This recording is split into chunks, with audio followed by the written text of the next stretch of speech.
বন্ধুরা, শুরু করছি। প্রত্যেকটি রাশির একটি স্বপ্নের জগৎ রয়েছে, সেই বিষয়ে বিস্তারিত বলছি। প্রত্যেকটি রাশির, যেমন মেষ রাশির জাতক জাতিকাদের শৌর্য, বীর্য, সাহস, পরাক্রম ইত্যাদির বিষয়ের স্বপ্ন। তাদের উদ্দেশ্য এই জীবনকে সার্থক করা শক্তিমত্তা দিয়ে। এই বিষয়ে তারা অগ্রাধিকার রাখে, এই বিষয় সংক্রান্ত স্বপ্ন তারা দেখে থাকে।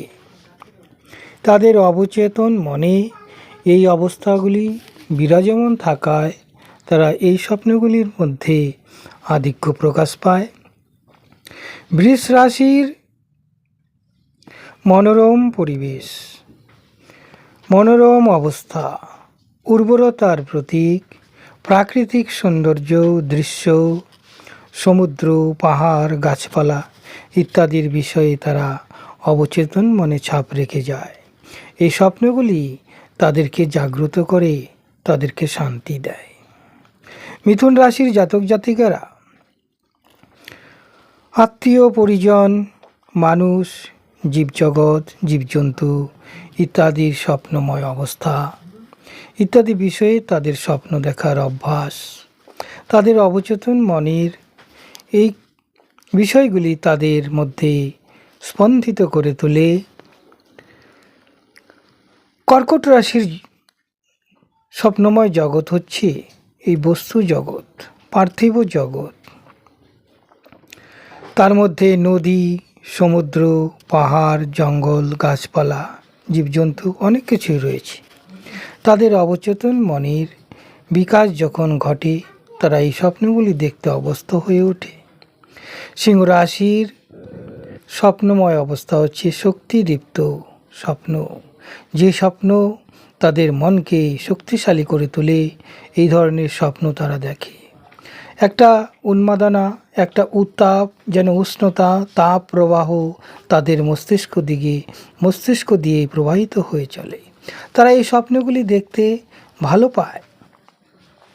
কন্যা রাশির জাতক জাতিকারা রূপ, লাবণ্য, সৌন্দর্য, কমনীয়তা, উর্বরতা এবং ধীর গতি সম্পন্ন বিষয়ের স্বপ্নগুলি তারা দেখে থাকে। তাদের মানসিকতা, অবচেতন মনে এই ধীরগামিতা আর একটা প্রবাহ থাকে। এবার আসছি তুলা রাশি। তুলা রাশির জাতক জাতিকারা তুলাদণ্ড মানে হিসাব নিকাশ, ওজন, বাটখারা। তাদের সব কিছুই যেন হিসাবের দ্বারা, অঙ্কের দ্বারা প্রতিফলিত হয়।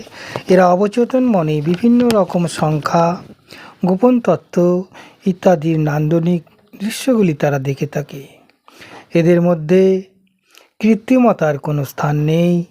তারা বাস্তবসম্মত বিষয়ের উপস্থাপনা এদের স্বপ্নের মধ্যে জাগ্রত হয়। বৃশ্চিক রাশির জাতক জাতিকারা পরাক্রম, সংঘর্ষশীল।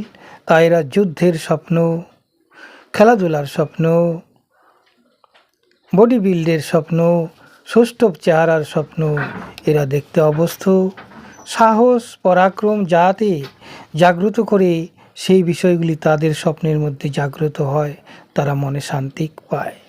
তাদের অবচেতন মনে এইগুলি স্থিত হয়ে থাকে, তাই এরা স্বপ্নে এগুলি বিস্তৃতি লাভ ঘটে। ধনু রাশির জাতক জাতিকারা এরা যেন একটা বিন্দুকে নিক্ষেপ করতে চায়। এদের নিশানা এদেরকে জাগ্রত করে। এরা ধন, রত্ন, মণি, মাণিক্য, জৌলুস ইত্যাদির স্বপ্ন এদের মধ্যে জাগ্রত থাকে। অর্থ, টাকা কড়ি, ধন, রত্ন, সোনা, রূপা অত্যাধিক মূল্যবান বস্তু বিষয়গুলি এদের মনের মধ্যে প্রতিফলিত হয়। এরা এসব স্বপ্ন দেখতে কামনা করে, এদের অবচেতন মনে এই বিষয়গুলি বিরোচিত করে, তাই এরা এই স্বপ্নগুলি দেখে থাকে। মকর রাশির জাতক জাতিকারা আদি ভৌতিক জগতের স্বপ্ন দেখে। বিভিন্ন ভৌতিক বস্তু এদের মধ্যে বিরাজমান। কুম্ভ রাশির একই অবস্থা। এদের আদি ভৌতিক দৃশ্য এরা উপলব্ধ করে। বিভিন্ন জগতের সঙ্গে এরা কানেক্টেড। এদের অবচেতন মন ইউনিভার্সের সঙ্গে যুক্ত থাকে। কুম্ভ রাশির জাতক জাতিকাদের এরা বিভিন্ন ভৌতিক দৃশ্য দেখতে খুব ভালোবাসে। মীন রাশির জাতক জাতিকারা এরা ধীরগামী, তার স্বপ্ন দেখতে ভালোবাসে। যে কোনো স্বপ্ন এদের ধীর, সুষ্ঠুবতা, সৌন্দর্য, লাবণ্যতা এদের মনকে আকর্ষণ করে। অবচেতন মনে এগুলি স্থিত হয়ে থাকে। এরা জলজ বস্তু, জলজ জীবজন্তু এবং কিছুটা আদিভৌতিক বিষয় রয়েছে। এই বিষয়গুলির তারা স্বপ্ন দেখে। এদের অবচেতন মনে এগুলি বিস্তৃতি লাভ ঘটে। ধন্যবাদ বন্ধুরা। প্রতিনিয়ত জ্যোতিষীর গুপ্ত তথ্য, বিভিন্ন প্রকার রাশিফল, গ্রহের ট্রানজিট, গোচর ফলগুলি জানার জন্য চ্যানেলটিকে সাবস্ক্রাইব করে রাখুন।